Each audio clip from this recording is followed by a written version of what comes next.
एक कदम ईश्वर की ओर।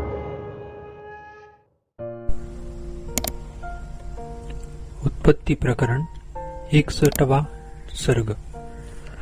तत्वज्ञान प्राप्ति रूप प्रयोजन की सिद्धि के लिए एवं जगत के पदार्थों में वैराग्य होने के लिए सृष्टि की असारता और असत्यता का अनान्य युक्तियों द्वारा वर्णन।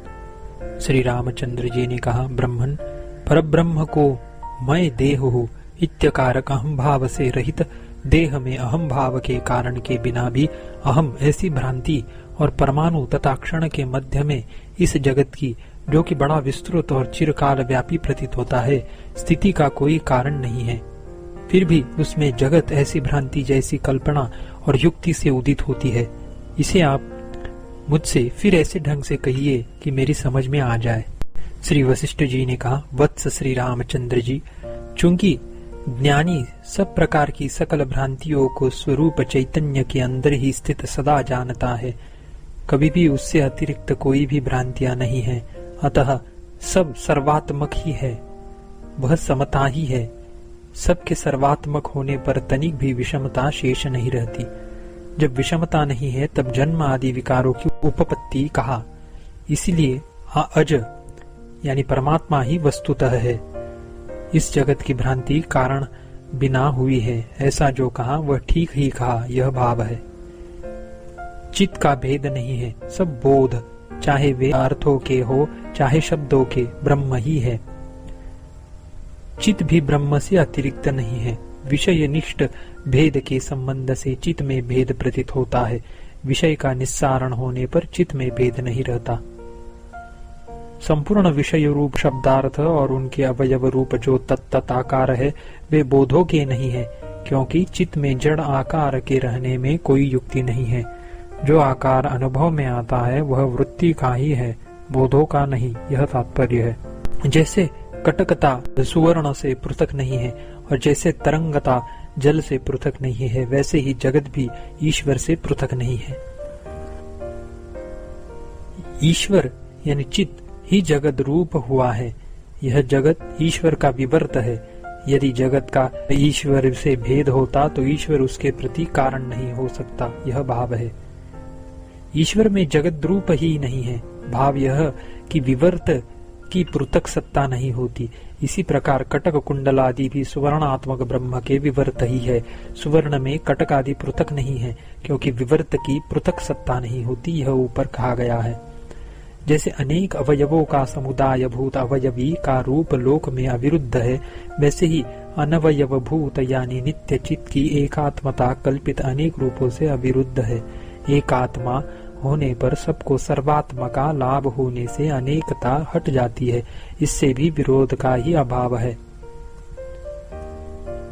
सब प्राणियों में अंदर स्थित समान कालिक जो ब्रह्म स्वरूप मात्र का ज्ञान है, वही परम ब्रह्म में जगत और अहम इस प्रकार भेद से प्रतीत होता है। यानी यह भेद प्रतीति अज्ञान कल्पित है, वास्तविक नहीं है। जैसे स्फटिक शिला के भीतर भेद न होने पर भी प्रतिबिंबित वन पंक्तियों की स्थिति विरुद्ध नहीं है, वैसे ही चिद्घन परब्रह्म में उससे अभिन्न जगत और अहम भेद प्रतीति विरुद्ध नहीं है। भाव यह कि स्फटिक शिला में प्रतिबिंब रूप वन पंक्तियां स्फटिक शिला से अतिरिक्त नहीं है, फिर भी भेद से उनका सन्निवेश उनमें प्रतीत होता है, जिसमें किसी प्रकार का विरोध नहीं है। वैसे ही ब्रह्म से अभिन्न ही यह जगत ब्रह्म में भेद से प्रतीत होता है। जैसे तरंग शून्य जल के अंदर तरंगे स्थित है, वैसे ही शब्दार्थ से शून्य पर ब्रह्म के अंदर सृष्टियां स्थित है। न तो सृष्टि में समवाय संबंध से परब्रह्म रहता है और न सृष्टि ही अवयव रूप से परब्रह्म में रहती है। वास्तव में अवयव और अवयवी में भी परस्पर की आधारता उत्पन्न नहीं होती है। विचार कीजिए, अवयवों में समवाय संबंध से रहता हुआ प्रत्येक अवयव में सर्वांश से रहता है, अथवा कुछ अवयवों को लेकर प्रथम पक्ष में प्रत्येक अवयव में अलग अलग अनेक अवयवी हो जाएंगे।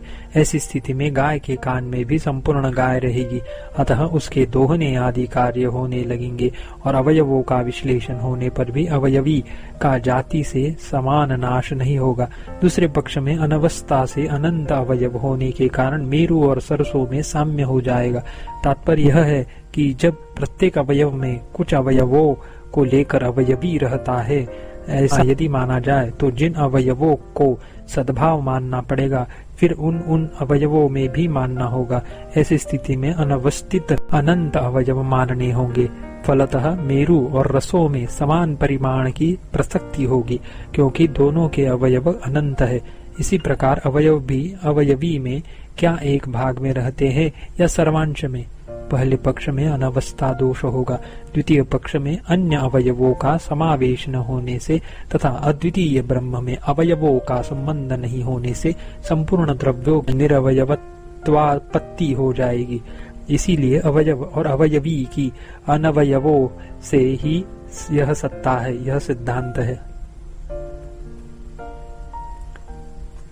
परमार्थ चिद्रूप ब्रह्म दर्पण में आंखों का प्रतिघात होने से अपने मोह की नाही अविद्या में प्रतिबिंबित अपनी संवित से अपने चिन्मात्र स्वरूप प्रपंच के रहस्यभूत अज्ञानावृत अपने स्वरूप की ही ऐसी कल्पना करता है जैसे कि वायु अपने में स्पंद की कल्पना करता है।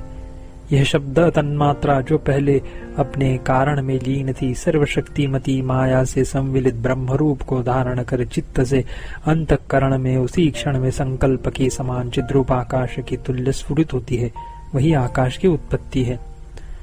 वही यानी आकाशता को प्राप्त हुआ ब्रह्म ही स्वयं अपने में स्वसत्तात्मक वायुता का, जिसके अंदर स्पर्श तन्मात्रा का संस्कार उद्बुद्ध हो गया, ऐसा अनुभव करता है। जैसे कि पवन अपने में स्वयं स्पंदता का यानी स्पंदन क्रिया का अनुभव करता है। पवनात्मा को प्राप्त हुआ ब्रह्म ही स्वयं अपनी सत्तात्मक तेजस्ता को, जिसके मध्य में तेज तन्मात्रा का उन्मेष हो चुका है, ऐसे प्राप्त होता है जैसे कि तेज स्वयं प्रकटता को प्राप्त होता है। तेजस्ता को प्राप्त हुआ ब्रह्म ही स्वयं निज सत्तात्मक जलत्व को, जिसके अंदर रस तन्मात्रा स्थित है, ऐसे प्राप्त होता है जैसे जल स्वयं द्रवता को प्राप्त होता है।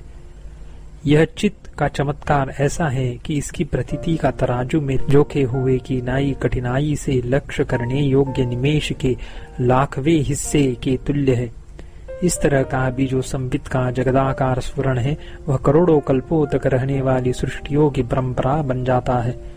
चित्त के स्फुरण में काल से अपरिच्छिन्न निमेष के लक्षतम यानी लाखवें हिस्से का आरोप अथवा करोड़ों कल्पों का आरोप मायिक है। इसलिए वास्तविक में उसमें कोई विरोध नहीं है, यो आरोप क्रम की कल्पना हो सकती है, यह भाव है। एक बार प्रकाशित न कि बीच बीच में रुक रुक कर प्रकाशित यानी नित्य स्व प्रकाश, सृष्टि और प्रलय जिसके अंतर्गत है, जन्म और विनाश से रहित तथा विक्रिया आदि दोष शून्य ब्रह्म निराधार स्थित है। परमार्थ सत्य वस्तु के ज्ञात होने पर अपवर्ग होता है। उक्त परमार्थ वस्तु सृष्टि युक्त होने पर भी विषमता से रहित ही है। यदि उसका परिज्ञान न हो तो परमार्थतः सृष्टि शून्य भी वह सृष्टि रूप होती है। चैतन्य रूप जो ब्रह्म है, उसको ज्ञानी लोग अपने आत्म रूप से अपने में जैसा जैसा जानते हैं वैसा वैसा यानी उस प्रकार का वह ब्रह्म आत्मा में होता है, यानी माया से तत्त सब आकारों को धारण करता है, क्योंकि वह सर्वानुगुण माया रूप शक्ति से युक्त है। यदि जगत परमार्थ दृष्टि से देखा जाए तो चित्त का विलास होने से तथा चित्तानुभव रूप होने से वह सत्य ही है। यदि ब्रह्म भी मन से संयुक्त ज्ञानेन्द्रियों से देखा जाए तो वह भी असत्य ही है, क्योंकि वह संपूर्ण नामों को प्राप्त हुआ है। भाव यह है कि वाणी के अगोचर ब्रह्म का वाणी का गोचर वह रूप सत्य नहीं हो सकता। जैसे वायु में चलन से पहले असत के तुल्य वायु में आविर्भाव होने से सत के तुल्य स्थित है, चलन के समय वायु की सत्ता का परिज्ञान होने से सत्य वायु में केवल स्थिरता से रहने के कारण असत्य सा स्थित रहता है। वैसे ही यह सृष्टि भी असत रूप मूल अज्ञान में अधिष्ठान सत्ता से संकल्प तथा सत्य भी अधिष्ठान में असत्य माया रूप होने से असत्य सी स्थित है। जैसे तेज के अंदर आलोकता यानी चमक अनन्य यानी अभिन्न होती हुई भी भिन्न प्रतीत होती है, वैसे ही चिद्घन ब्रह्म में असत्य रूप विश्व की शोभा सत्य प्रतीत होती है। जैसे खिलौना बनाने के लिए तैयार की गई गीली मिट्टी में न बनाए गए खिलौने रहते हैं, जैसे खिलौने बनाने के लिए प्रस्तुत कांट में खिलौने स्थित है, और जैसे स्याही के चूर्ण में अक्षर स्थित रहते हैं, वैसे ही परब्रह्म में सृष्टियां स्थित हैं। ब्रह्म तत्व रूप मरुभूमि में त्रिजगत रूपी मृग तृष्णा यद्यपि असत्य है, फिर भी मायावश सत्य सी प्रतीत होती है। यानी जैसे मरुभूमि में मृग तृष्णा अनन्य होती हुई भी अन्य सी स्फुरित होती है, वैसे ही ब्रह्म तत्व में असत्य भी यह त्रिजगत सत्य प्रतीत होता है। ब्रह्मवश चिदाभास रूप जीव बना हुआ ब्रह्म सर्ग को ही अपना आत्मा जानता है और तत्व दृष्टि से परब्रह्म से अनन्य होने के कारण नहीं जानता है। जैसे कि बीज अपने अंदर स्थित वृक्ष को नहीं जानता। जैसे दूध में मिठास, मिर्चे में कड़वापन, पानी में तरलता और वायु में चलना भिन्न रूप से रहता है, वैसे ही परमात्मा में यह असत विनाशी स्वरूप सर्ग चिद्रूप होकर स्थित है। यद्यपि यह परमात्मा से भिन्न नहीं है, तथापि अज्ञानवश भिन्न सा लगता है। परब्रह्म रूपी सर्ग का जगत के रूप से जो स्फुरण हुआ है, यह अकारण है, इसीलिए वह ब्रह्म रूपी मणि से भिन्न नहीं है। मनोनाश ज्ञान योग में दृढ़ अभ्यास रूप पुरुष प्रयत्न से होता है। कोई भी वस्तु कहीं भी और कभी भी न तो पैदा होती है और न नष्ट होती है, सब शांत अविनाशी चिदघन शीला के समान ठोस ब्रह्म ही है। इस श्लोक से अभिनय पूर्वक ज्ञान योग का आकार दर्शाया। परमाणु में स्थित से भ्रांति में हजारों सृष्टियों के समूह उत्पन्न होते हैं। उनमें भी प्रत्येक परमाणु में सृष्टियां होती है, पर परमाणु के अंदर सृष्टियों के समूह की समावेश पूर्वक स्थिति कैसी हो सकती है? यानी परमाणु के अंदर सृष्टियों के समूह की स्थिति असंभव है, वह कभी किसी प्रकार भी युक्त नहीं है, अतः मिथ्या ही है, यह भाव है। जैसे जल के भीतर तरंग आदि गुप्त और अगुप्त रहते हैं, वैसे ही जीव में जागृत, स्वप्न, सुषुप्ति आदि शक्तियां भीतर स्थित है। पुरुष जैसे जैसे विरक्त होता है, वैसे वैसे मुक्त होता है। इसलिए ज्ञान वैराग्य की दृढ़ता से अहम इस प्रकार देह आदि का ज्ञान न करता हुआ, यानी उनको न देखता हुआ, कौन जन्म मरण भ्रांति को प्राप्त होगा? कोई भी नहीं। जो लोग परा यानी ईश्वर चैतन्य रूप, अपरा यानी जीव चैतन्य रूप, क्रमशः ईश्वर चैतन्य रूप पराचिति को नाम रूपात्मक जगत कल्पना रूप उपाधि से रहित और जीव चैतन्य रूप अपराचिति को चराचर देह आदि रूप निकृष्ट उपाधियों से शून्य और जन्म आदि विकारों से शून्य जानते हैं, वे संसार पर विजय पाते हैं, यानी मुक्त हो जाते हैं।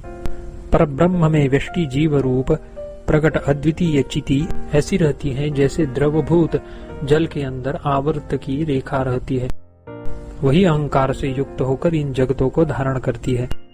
परमात्मा में न तो जगत सद्रूप है और न असद्रूप है। व्यष्टि के तुल्य समष्टि में भी अहंकार और संकल्प से इन दोनों के कारण ही अपने भीतर संसार की कल्पना होती है, ऐसी दिखलाते हुए उपसंहार करते हैं। अहंकारमयी पद्मयोनि की भावना रूपी चिति संकल्प के भेद से जगत की रचना करती है। समष्टि चिति हम लोगों के समान बहिर्मुख नहीं है, किंतु अंतर्मुख ही है। अनंत यानी विष्णु भगवान के निमेष के करोड़वे हिस्से रूप काल में युगांत रूप यानी 72,000 यानी 7,20,00,000 दिव्य वर्ष रूप अपनी आयु का अनुभव करती है। अहो माया क्या नहीं कर सकती। 61वां सर्ग समाप्त।